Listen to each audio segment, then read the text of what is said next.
My name is Ralf Klabuschnik. The group of companies I'm working for is the Enacta Group. We founded it in 2009 in the year of Bitcoin, but with no attachment to the cryptocurrencies in this time. I moved in 2005 to Zug. This was exactly when I moved from Germany, from Cologne to Switzerland. Before the 7 years I have been traveling between Germany and Switzerland and other European countries as a consultant for digital transformation.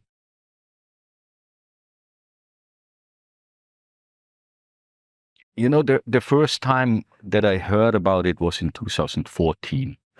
And I was talking with people mining Bitcoin in this time and saying I'm spending my money when I'm in the US. And I'm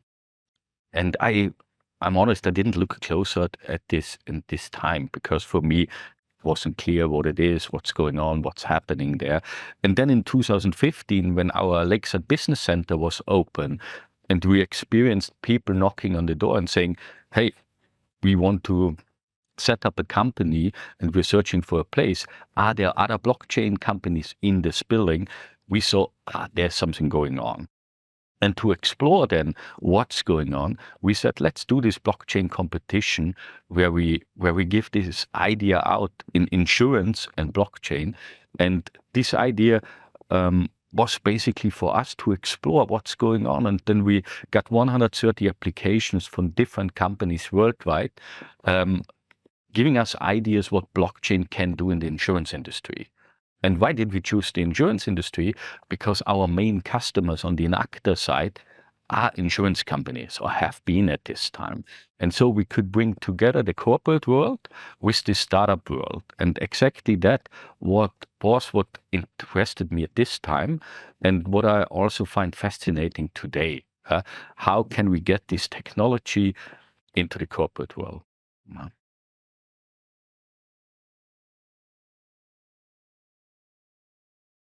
I mean, when you look in the global crypto and blockchain space, we have a very different situation than in the normal startup space. And the reason is that the regulator in the US is very unfriendly to the blockchain space. So the SEC is not very welcoming. That means we have other hubs worldwide which are taking this. One is Switzerland, with the very early regulations and activity of FINMA and the ICO paper and so on. Another one was Singapore, and one of the strongest ones at the moment is the UAE. And the UAE with Dubai, with Abu Dhabi, with the free zones over there. And probably we had a very active role in that because we brought the ideas and the regulation ideas and on the network to the Middle East, that this can grow there and flourish there. And what is the reason for that? You know, Switzerland is a little bit hesitant when it's about growth. You see that when you see advertisements from political parties which are saying stop the 10 million Swiss nation, for example, so not more than 10 million people living here, etc. And the Middle East, especially the UAE, is totally different because the target of them is to double the people there all 10 years. So when I was there the first time in 1998, there have been 800,000 people. In 2009, there have been 1.8 million people. Now they are 3.5 million people. So they really try to double all 10 to 12 years.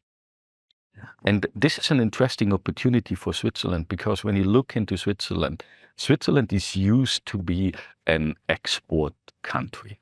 Switzerland has a small market.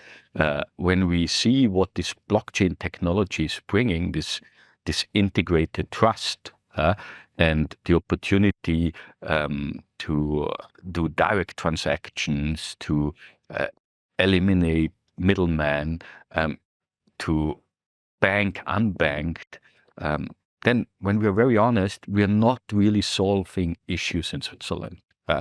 Every one of us has bank accounts. Every one of us has credit cards. Every one of us is able to send money into other countries. So the limitations of the financial sector in Switzerland are not really there. But in other countries, these limitations are are really huge. Already in the Middle East, it's much more complicated to bank. And the Middle East for itself is a bridge to Southeast Asia, to Africa, to Pakistan, to India, all countries where financial freedom for personal people is not there yet. And so I see it personally as Switzerland is the fundament of the blockchain industry. The layer ones, the regulated businesses, they have a home in Switzerland where they can operate on a stable basis, where they know the regulator is there, where they know the banking system is there and it works out.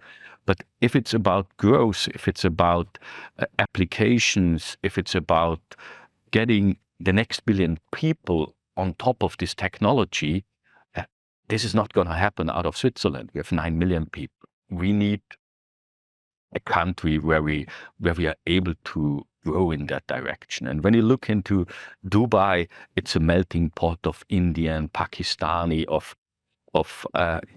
experts from all over the world.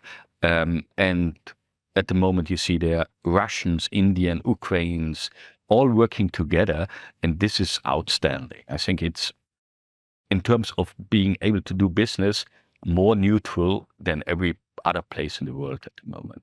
And this is the opportunity I see, and that's the reason why we said, look, the crypto valley, this is Switzerland, and we take the concept. The concept was taken from Silicon Valley, Crypto Valley, and now to crypto oasis in the Middle East. This is our story, which we are supporting.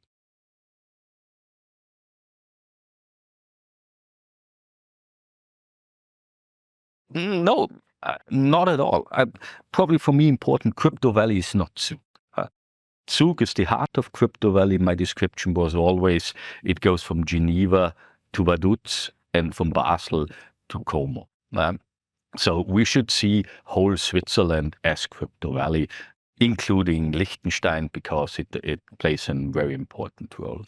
And when you now look into that, the power of companies we have here, like the regulated SEBA, Signum banks, and the other service providers, Bitcoin Swiss is still one of the leading staking companies in the world, number 4 or 5.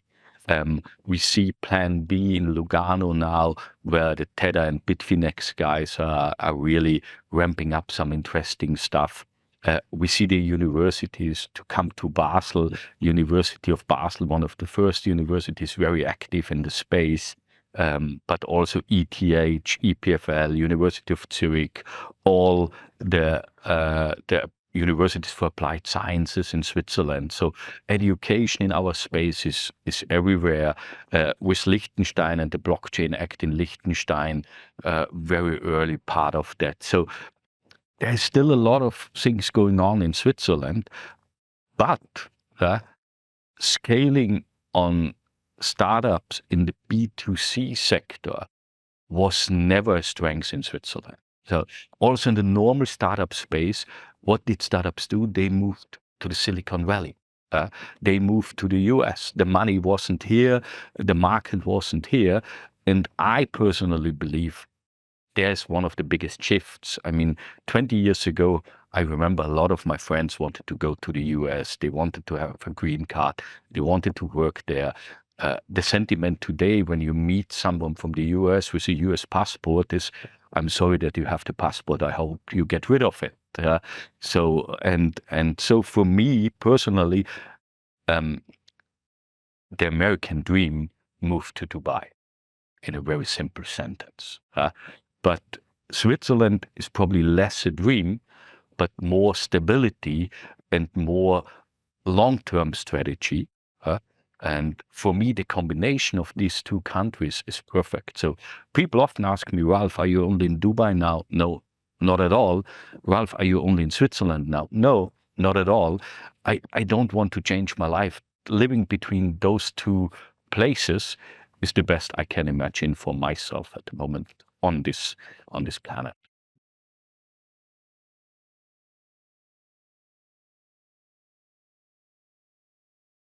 We talked about the first crypto payments in Zug and the city of Zug accepting Bitcoin.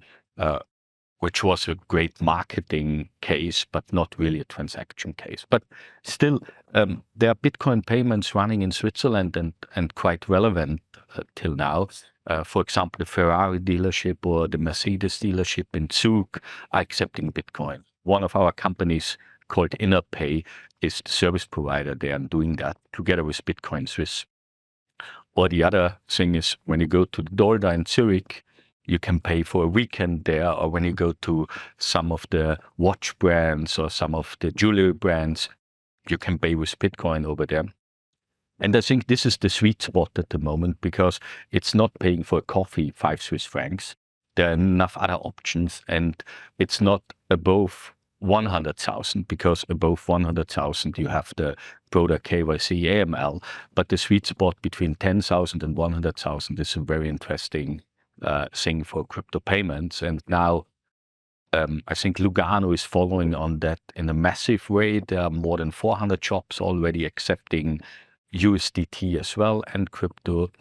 So I still believe it doesn't solve a big issue in Switzerland, but there are certain niches where it makes sense. And we have been one of the early players. So in the chat, you can pay with crypto. In the Lakeside Business Center, you can pay with crypto.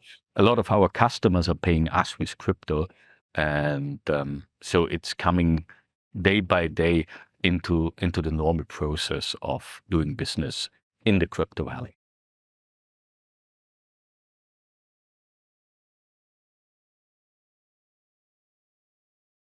Yeah, there are different futures at the end of the day. Probably a topic we didn't mention till now is CBDCs on one side, and the Bitcoin principle of decentralized money on the other side. I believe those are two totally different things, and I see a future for both. I think CBDCs, so central bank digital currency, are going to be in a lot of different countries in the next 5 years. And on the other side, the opportunity to pay with an cryptocurrency or to do transactions better within cryptocurrency, which is not controlled by any government, is still very relevant on a worldwide scale. I see that, for example, with Dubai being on the gray list, FATF, and I see a lot of transactions between Switzerland and Dubai are not anymore possible. But if you transact with USDT, if you transact with a stablecoin or with Bitcoin, no one can stop that. And I said it before already, the longer you're in the market, the more you're going to be probably a Bitcoin maximalist. I fully believe in Bitcoin. I also believe in other blockchains as transaction platforms. And their Ethereum and the layer 2 story is a very strong community, a very strong story. There are other layer 1s, which are very promising. We saw Sui, we saw Aptos, Dfinity, and many others. I think it's an interesting battle what we are going to see. I don't believe that we need all the protocols and layer 1s we see right now. I certainly believe we need a diverse opportunity on the layer 1s. And at the moment, I think there's the focus. What are the platforms gaining traction and getting the real world use cases? And I hope that a lot of those where the real world use cases will be built on are headquartered in Crypto Valley, and this keeps Crypto Valley on the forefront and strong in that area.